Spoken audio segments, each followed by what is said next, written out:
Assalamualaikum warahmatullahi wabarakatuh. Waalaikumsalam. Maaf, saya tuli, tidak bisa mendengar, tidak bisa berbicara.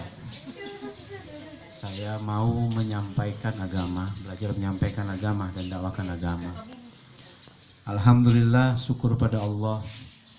Allah Subhanahu wa taala telah memberikan kita nikmat yang banyak. Nikmat harta, nikmat sehat, keluarga, dan lain-lain. Itu semua nikmat yang kecil. Tanda sayangnya Allah Subhanahu wa taala kepada kita. Allah Subhanahu wa taala berikan nikmat yang besar, yaitu nikmat agama, paham atas agama, mudah mengamalkan agama. Allah Subhanahu wa taala yang Maha Kuasa, Allah Subhanahu wa taala yang Maha Pencipta. Dialah Allah Subhanahu wa taala yang Maha menjaga. Allah Subhanahu wa taala yang Maha memberikan rezeki. Allah Subhanahu wa taala yang Maha melihat. Dialah Allah Subhanahu wa taala yang Maha mendengar. Allah Subhanahu wa taala yang Maha mengetahui. Allah Ahad, la ilaha illallah. Allah Subhanahu wa taala menciptakan 7 lapis langit, 7 lapis bumi, matahari, bulan, bintang, hujan, angin, air, sungai, pohon, rumput. Dan Allah Subhanahu wa taala menciptakan 18.000 jenis makhluk. Ada hewan, ada onta, ada kucing, ada anjing, ada kambing, ada sapi, ada gajah, ada burung, ikan, ayam, bebek, ular, monyet. Itu semua siapa yang memberi makan? Apakah kita bisa memberi makan? Tidak bisa. Dialah Allah yang memberi makan. Dialah Allah Subhanahu wa taala yang Maha memberikan rezeki. Allah Subhanahu wa taala yang Maha Kuasa, dan Allah Ahad, la ilaha illallah. Orang yang taat pada Allah, ikut sunnah baginda Nabi sallallahu alaihi wasallam, maka hidup di dunia dia sukses. Mati masuk kubur dia sukses. Di akhirat dia sukses. Dan pasti akan masuk surga. Tetapi orang yang ingkar pada Allah, tidak ikut contoh baginda Nabi sallallahu alaihi wasallam, maka hidup di dunia dia akan gagal. Mati masuk kubur dia akan gagal. Di akhirat dia akan gagal. Maka dia akan diseret ke dalam neraka yang susahnya selama-lamanya. Allah Subhanahu wa taala yang Maha Kuasa, makhluk ini tidak kuasa. Dunia sebentar saja, akhirat selama-lamanya. Dia akan sampaikan hadis Nabi sallallahu alaihi wasallam tentang sifat sahabat yang mulia. Yang pertama, sahabat punya yakin yang tinggi, yaitu kalimat la ilaha illallah.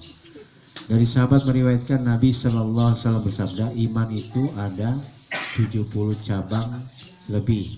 Yang tertinggi adalah ucap la ilaha illallah. Yang paling rendah menyingkirkan diri dari jalan dan malu sebagian daripada iman. Beliau cerita Nabi sallallahu alaihi wasallam berjalan. Nabi sallallahu alaihi wasallam berjalan melihat pohon dan beliau istirahat di bawah pohon tersebut. Dia menggantungkan pedangnya. Maka Nabi istirahat di bawah pohon tersebut. Datang orang kafir ingin membunuh Rasulullah SAW. Maka orang kafir perlahan-lahan dia ambil pedangnya, dihunuskan di leher Nabi Sallallahu Alaihi Wasallam. Maka orang kafir bertanya kepada Nabi, siapa yang membantu kamu? Maka Nabi SAW menjawab, Allah, Allah, Allah. Maka orang kafir ini ketakutan. Ya, setelah itu pedangnya jatuh, pedang diambil oleh Rasulullah SAW. Maka pedang dihunuskan di leher ke orang kafir tersebut. Sekarang siapa yang membantu kamu? Orang kafir ketakutan, meminta maaf kepada Rasulullah SAW. Maka pedang diambil lagi, disarungkan kembali oleh Rasulullah SAW. Maka asbab itu akhlak baginda Nabi SAW, orang kafir tersebut masuk Islam. Beliau cerita sahabat berperang dengan kaum kufar. Dengan orang Islam berperang dengan orang kafir. Mereka berperang. Setelah berperang, kaum muslimin selalu kalah. setelah kaum muslimin selalu kalah. Maka ditanya, ini kenapa kalah terus? Maka dia berpikir, ini kita harus kirim surat ke Amirul Mukminin untuk tambah pasukan. Setelah dicek amalannya, Sayyidina Umar radhiyallahu anhu melihat, membaca suratnya, tetapi tidak mengirim pasukan, tapi melihat amal apa orang Islam ini yang kurang. Kenapa orang Islam bisa kalah?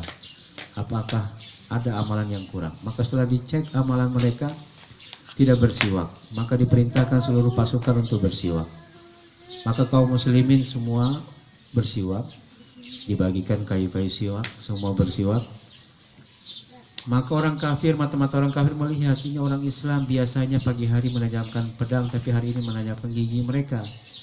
Kalau kita perang dengan mereka, kita akan dimakan sama mereka. Allah berikan rasa takut kepada orang kafir. Dia laporkan kepada pimpinan rombongannya, orang kafir, hari ini orang Islam sedang menajamkan gigi mereka. Kalau kita perang dengan mereka, kita akan dimakan sama mereka. Maka diberikan rasa takut. Orang kafir tersebut lari karena tinggalkan peperangan. Kaum muslimin dapatkan kemenangan tidak melalui peperangan, tapi karena menghidupkan sunnah Nabi Sallallahu Alaihi Wasallam.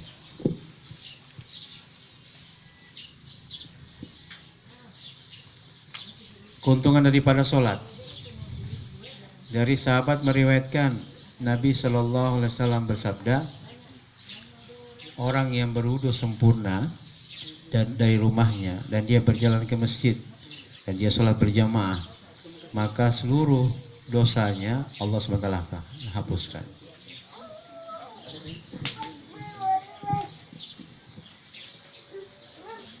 Hadis yang ketiga tentang ilmu dan zikir. Dari sahabat meriwayatkan Nabi SAW bersabda, orang yang berzikir kepada Allah di sisi Allah seperti orang yang hidup, dan orang yang tidak berzikir pada Allah di sisi Allah seperti orang yang mati. Hadis yang keempat tentang ikram muslimin, memuliakan sama muslim. Dari sahabat meriwayatkan Nabi Sallallahu Alaihi Wasallam bersabda, senyum di depan saudara muslim itu adalah sedekah. Hadis yang kelima tentang keuntungan ikhlas. Dari sahabat meriwayatkan Nabi Shallallahu Alaihi Wasallam bersabda, Allah Subhanahu Wa Taala tidak melihat wajah dan hartamu, tetapi Allah melihat hati dan amal. Yang keenam, keuntungan dakwah wa tabligh. Dari sahabat meriwayatkan Nabi Shallallahu Alaihi Wasallam bersabda, orang yang sakit kepala saat keluar di jalan Allah dakwakan agama dan dia berharap pahala, maka seluruh dosanya yang dahulu Allah SWT hapuskan. Jadi alhamdulillah ini teman kita tunarungu ya. Mereka yang tadinya Masya Allah